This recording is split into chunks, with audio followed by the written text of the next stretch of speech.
Kuna jambo ambalo naomba niliweke wazi na mlibebe mwende nalo. Mara nyingi wanamuziki wamekatisha tamaa kwa sababu kuna mafungu yamewekwa. Kuna watu A list, C2 list, sijui B nini. Hakuna.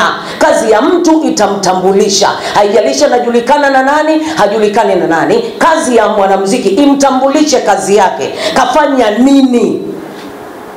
Tunaomba ili muende nalo. Kafanya nini? Watu wengi tuzo zimekufa kwa sababu wanafanya kwa upendeleo. Wanasema kwa sababu fulani na fulani namjua basi anafanya. Unanielewa vizuri? Lakini ukifanya kwa moyo, na kama kuna majaji, watu wanaojaji hivi vitu wakisimama ile siku, lakini nilishukuru Baraza la Sanaa Tanzania kwa kupitia kiongozi wetu Dr. Mapana. Mungu akubariki sana. Ni ukweli umefanya kazi kubwa sana. Sana sana sana.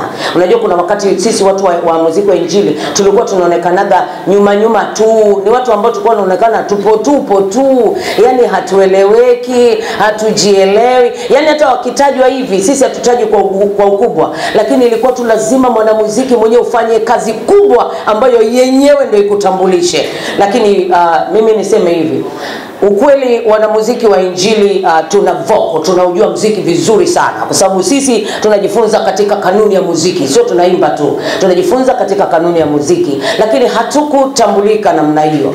Leo kitupangia hapo mambo ya soul notation, na muziki wengi wa nyimbo za Injili wanazijua. Wale ambao walianza, wale tuliowakuta, na wale ambao sahi wako kama vijana wetu wanajua kuimba. Lakini tunawashukuru kwa sababu mliliona hilo, mkalitambua hilo. Tunakushukuru. Tupelekee salamu zetu kwa rais wetu mpendwa Dr. Samia Suluhu Hassan kwa kukubali na kutuamini kwamba tunaweza kusimama na kuiwakilisha nchi yetu ndani ya Tanzania na nje ya Tanzania. Mimi ni mwendaji wa nchi nyingi za Afrika. Katika nchi zote za Afrika ambazo ziko nimebakisha nchi 2 tu, lakini huko kote na kwenda usifikiri naimba Kiingereza, naimba Kiswahili. Lakini nikisema kwamba mimi ni mwanamuziki wa Injili natoka nchini Tanzania, wanajua Tanzania is fire. Kwa hiyo sio mahali pa kawaida. Kwa mimi niwashukuru sana waandaji wa hizi tuzo za IGMA. Mungu awabariki sana. Langu moja ambalo ningependa pia nishukuru media yetu kubwa pendwa na ambayo imeona thamani ya muziki wa Injili, EFM. Mungu akubariki sana. Mungu awabariki sana. Sio rahisi, ilikuwa sio rahisi kweli. Mlikuwa mna uwezo wa kukataa, lakini kitendo cha kukubali ni kitendo cha kiungwana, na kitendo ambacho mmefanya kimetufanya sisi wanamuziki na sisi tujisikie vizuri. Naomba niwaambie ukweli, mara nyingi sana wanamuziki wa Injili tumekuwa na malalamiko kadha wa kadha. Nashukuru sana BASATA mko hapa, mtasikia kinachosema. Rais wetu Ado November anajua wakati mwingine tumemvaa, tumetamani kumshika shati, kwa nini hiki na hiki sisi hatupatiwi. Tumemshika shati kwa sababu tumeonekana kama watu wa nyuma hivi, lakini tunawashukuru kwa kutupigania mpaka leo, na sisi tumeonekana watu wa thamani sana. Asiwepo mwanamuziki wa Injili yoyote mwenye kujivuna kwamba kama msingesimama na kutukubali watu wangetuona na watu wangekuja kuwekeza kwenye muziki wa Injili. Ni kwa sababu mlisimama mkapigana kweli kweli mpaka leo tunafahamika ndani na nje ya Tanzania. Tunawashukuru sana EFM kwa upendo wenu. Mmefanya kitu kikubwa sana. Lakini tunashukuru pia Watanzania wote ambao wamekuwa support kubwa kwetu. Kabla kutoka kwenye mipaka, Watanzania wamekuwa watu wa kwanza kutusupport watu wao. Mungu awabariki wa Tanzania popote pale mlipo. Lakini asante sana dada yetu kwa kukubali. Ungesimama ningefurahi sana. Watu wakuone ni wewe kabisa.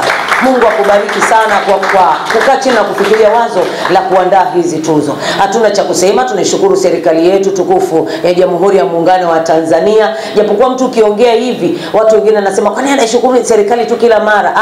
Kila nyumba ina baba. Baba akisema hapana, mtoto hawezi kusema ndio. Kwa hiyo tunashukuru sana kwa kutupa ruhusa ya kuwa nje ya nchi na kuwa ndani ya nchi na kufanya kazi zetu kwa ujasiri wote. Binafsi mimi kama Rose nikiwawakilisha na muziki wengine wa Injili, niwe kwao kama dada, wengine kama mama, nasema asante sana. Mbingu zinene mema kwa ajili ya serikali yangu ya Tanzania.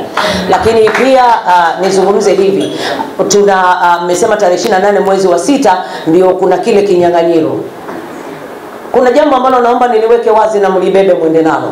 Mara nyingi wanamuziki wamekatisha tamaa kwa sababu kuna mafungu yamewekwa.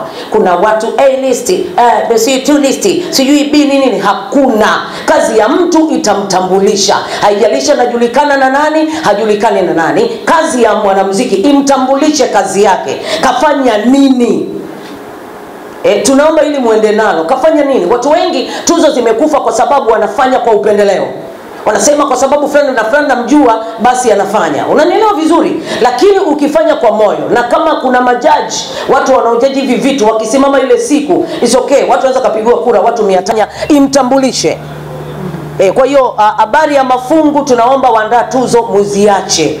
Angalieni kazi ya mtu aliyoifanya kwa ustadi. Kuna mtu kama Chidumule, sio kwa sababu tu ya injili, unajua ni mwanamuziki. Hata hapo ukimsimamisha mwambie imba tu kapela wimbo wako, anaimba mpaka utashangaa, japo ana umri mkubwa. Kwa hiyo kazi mtu amefanya imtetee vizuri na sio upendeleo. Ukileta upendeleo, madamu umeweka jina la Mungu hapo katikati, ikitu Mungu ataifuta. Mungu ni mwaminifu sana, hajawahi kujiambia uongo na hajipingi mwenyewe. Madamu umesema ni tuzo za muziki wa injili, basi usimame katika neno na ifanyike katika wazi na ukweli, ambao ukweli huu mbingu zitathibitisha kwamba hapa umesema kweli. Kwa sababu katika tuzo kumegawa watu, katika tuzo umefanya watu wamegombana, watu wamekasirikiana, watu wamedharauliana. Lakini ukifanya katika kweli, hata kama mtu alianza kuimba jana na amefanya vizuri, unaangalia ukweli, huyu amefanya nini vizuri. Kwa hiyo mimi binafsi nishukuru sana, Mungu awabariki sana sana. Tunaamini kwamba sahihi, na mimi niseme hivi, kama katika muziki huu mimi nitahakikisha vijana wetu, iwe kwa ushauri, iwe kwa nini, lazima tuwatie moyo. Pia kuna waimbaji watoto wetu wameanza, wengine kama tumeimba walikuwa hajazaliwa, wengine tumeimba walikuwa wadogo, lakini tuhakikishe tunawashika mkono. Mimi nimehudhuria tuzo nyingi Afrika hapa, mfano Burundi, Rwanda na kadhalika. Tulikuwa kama Sudani na kadhalika huko.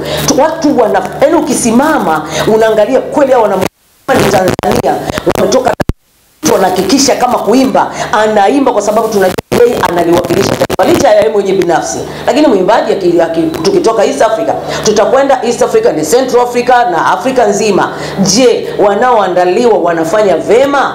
Andaa watu vizuri, fanya watu wajitume. Mtu asijipoteke kwa sababu amepewa tuzo. Jitume. Miaka 20 niko hapa si kwa sababu ya tuzo nyingi, ila kwa sababu naipenda kazi yangu, naitambua kazi yangu, na ninafanya bidii kila siku kwa kuhakikisha nafanya vizuri. Tuwatie moyo hata wadogo walioanza, kwa sababu hakuna mtu ambaye hana mwanzo. Tuhakikishe wanafanya vizuri. Ondoa magrupu katika hiki tu, lakini uweka kwamba wewe unaimba kama muimbaji, hakuna list A wala B, unaimba wewe kama wewe. Kwa hiyo mtu apambane ndio ajijue nani. Watu wengi waimbaji wamejipoteka kwa sababu anasema mimi nabebwa mahali fulani. Mahali ya kubebwa iondoke. Simama katika kweli, simama katika haki. Mwambie mtu ukweli, anaimba vizuri. Na kama anakosa, mwambie hapa hatukukupa tuzo kwa sababu ya 1 2 3, ili akapambane.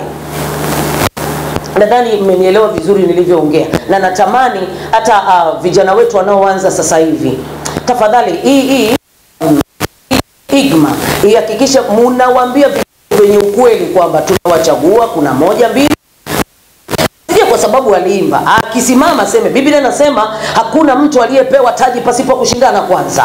Akisimama kama mshindani akapambana, ataipokea ile taji. Kwa hiyo tunatamani mtu akiambiwa huyu alishinda, watu wakiangalia waseme oh kweli alishinda. Watu wanaotutazama wana akili. Watu wanaofuatilia muziki wana nini? Wana akili hata kama hawaimbi. Ukifanya upendeleo wanajua huu ni uongo. Mwisho wa siku wanachoka hizo tuzo na hawazitaki. Sidhani kama umenielewa vizuri sana. Ndio maana unaona tuzo ikianza mwaka haimalizi miaka 2, watu hiyo tuzo inakufa. Ni kwa sababu inakosa support. Watu ukiwadanganya wanaelewa, watu ukiwaambia ukweli wanaelewa. Kwa hiyo tarehe 28 tutaona huo mwanzo wetu utakavyo mzuri, na natamani yani hii tuzo iliyoanzishwa hapa ikawe yani kila mahali watu watakapopita waseme kweli kuna East African Gospel Music, na ikitoa waimbaji kutoka Tanzania ni very smart. Mtu akiangalia very unique, yani muimbaji akisimama yuko unique, haogopi, jasiri, anafanya kitu. Kwa sababu kama ni East Africa usifikiri tunaongea hapa tu pekee yetu. Kuna Kenya, Uganda, Sudan na kadhalika. Kongo kuna waimbaji. Kwa mfano Kongo ukiimba mpaka kuku zinaimba, yani watu kule wanaimba balaa. Kwa lazima ufike mahali. Okay, mimi nimeenda na nimeimba. Ukifika Kongo yani mpaka sijui nini kinaimba. Mimi nadhani hata ile ardhi ya kule inaimba. Kwa hiyo watu wajue kabisa ukiimba hapa usijipweteke. Ukitoka hapa kuna Wakongo wanakusubiri. Ukitoka hapa kuna Wasudani wanakusubiri. Ukitoka hapa kuna nini wanakusubiri. Kwa hiyo muimbaji akiimba ajue kabisa siimbi kwa sababu ya Watanzania, na imba kwa sababu ya East Africa, nitakutana na wengine. Maana baada ya hapa ataenda kushindanishwa na wengine. Kule hawaendagi kule sijui kimungu. Ukifika kule wanafanya mashindano. Hilo naomba niwaambie ukweli. Kule ukifika wanafanya nini? Mashindano, hakuna kupeana kabisa, na wako serious jambo. Kwa hiyo tunakushukuru ulipoanza. Mungu akubariki, wazo zuri tumelipokea sisi kama waimbaji, na tunakushukuru sana wanamuziki wa Injili. Tunaamini katika hili tutatoa waimbaji wazuri kabisa, waimbaji wengi, na wale waliokata tamaa watainuka kufanya. Usinipe tuzo kwa sababu nini? Mimi niliwaambia nimeimba sana, lakini natamani watoto wanaoanza sasa hivi wakitoka kutuwakilisha nje watoke wakiwa na nguvu na ujasiri, na tuna imani kwamba wakienda wakirudi Tanzania inafanya nini? Inameremeta. Asante sana. Amen. Makofi mengi kwa malkia wa gospel.